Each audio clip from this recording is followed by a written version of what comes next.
আসলে 120-এর উপর দিয়ে ট্রেনে আসছিল একটি ছেলে, যার কারণে চালাইছে 100-র উপরে চালাইয়া তারপরে আসে এই একটা ছাত্রী ছিল স্টুডেন্ট, জি এই স্টুডেন্টটা আহত হয়েছে, কিন্তু ভাগ্যবলা সে মারা যায়নি। কিন্তু ড্রাইভারের অবস্থা খুবই খারাপ। জি এইটা এই অতিরিক্তভাবে গাড়ি চালানোটা একটা অন্যায়। জি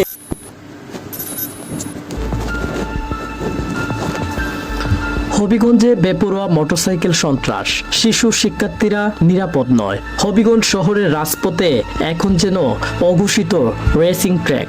প্রতিদিনই বেপরোয়া গতিতে মোটরসাইকেল চালিয়ে ভয়ঙ্কর শব্দ আর অশ্লীল অঙ্গভঙ্গি নাচের মাধ্যমে জনসাধারণকে আতঙ্কিত করছে একদল উঠতি বয়সী মোটরসাইকেল বখাটেরা। গত 13 জুলাই 2025 সরেজমিনে হবিগঞ্জের চোখবিডি টিম প্রত্যক্ষ করে এক মর্মান্তিক দৃশ্য। মাত্র 105 কিলোমিটার গতিতে ছুটে আসা একটি মোটরসাইকেল রাস্তার পাশে থাকা একটি রিকশাকে ধাক্কা মেরে দেয়। রিকশায় থাকা দুটি স্কুল ছাত্র ছিটকে পড়ে প্রায় 10 হাত দূরে আহত অবস্থায়। রিকশাটি ধুমড়ে বসে যায় আর মোটরসাইকেলটিও ছিন্নভিন্ন অবস্থায় পড়ে থাকে।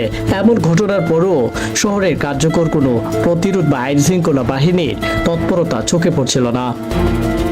ছাত্রীরা আল্লাহ বাঁচাচ্ছে, তার কোনো ক্ষতি হয়েছে না। রিক্সার অবস্থা খুব শেষ, রিক্সার ড্রাইভারের অবস্থা দেখতে পাচ্ছেন সবাই ওইদিকে দৌড়াদৌড়ি, অথচ রিক্সার ড্রাইভারটার অবস্থা দেখেন এখানে। তারপরও একটা মানুষ এখানে না আসে, তারা ওইদিকে দৌড়াদৌড়ি। হ্যাঁ, রিক্সার অবস্থা একদম শেষ করে ফেলছে তারা। এবং আমরা দেখতে পাচ্ছি নেশাগ্রস্ত অবস্থা গাড়ি এইভাবে চালায়। গাড়িটা সাইডে ছিল, ওই সাইডে থাকার অবস্থায় গাড়ি এই অবস্থা ছাত্রীরা মারা যায় নাই। আল্লাহ বাঁচাচ্ছে, তাকে মারা যায় নাই। ঠিক আছে, দেখতে পাচ্ছি যে গাড়িটির গতি ছিল 100। আপনাকে নিয়ে এসে নামে সিলেট ল। প্রশ্ন উঠেছে, স্কুলগামী শিক্ষার্থীরা কি এখন আর নিরাপদ নয়? কোথায় আর কত দুর্ঘটনা হলে প্রশাসন চেকে উঠবে? দেখতে পাচ্ছেন আঙ্কেল আঙ্কেল আঙ্কেল, আমি সাংবাদিক। কি হয়েছে আঙ্কেল, একটু বলবেন?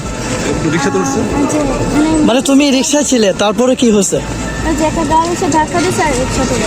গাড়ি এসে ধাক্কা দিছে, অতিরিক্ত গাড়ির আওয়াজ।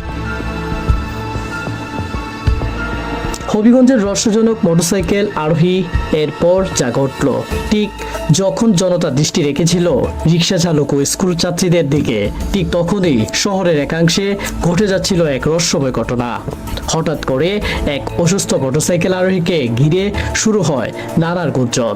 তবে অবাক করার মতো বিষয় হলো, সবার চোখ এড়িয়ে থাকা সেই মুহূর্তে উপস্থিত হয় হবিগঞ্জের চোখবিডি টিম। লোকটিকে তাৎক্ষণিক হবিগঞ্জ সদর হাসপাতালে ভর্তি করানো হয় এবং তার চিকিৎসার সম্পূর্ণ ব্যয়বহুল এই মানবিক টিমটি করে। ঘটনাটির বোর্ড নেয় অন্যদিকে।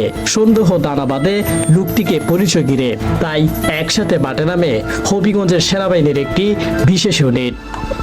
সাথে ছিল সদর মডেল থানার পুলিশের একাধিক টিম এবং হবিগঞ্জের চোখবিডির অনুসন্ধানী টিমও ছিল সেখানে।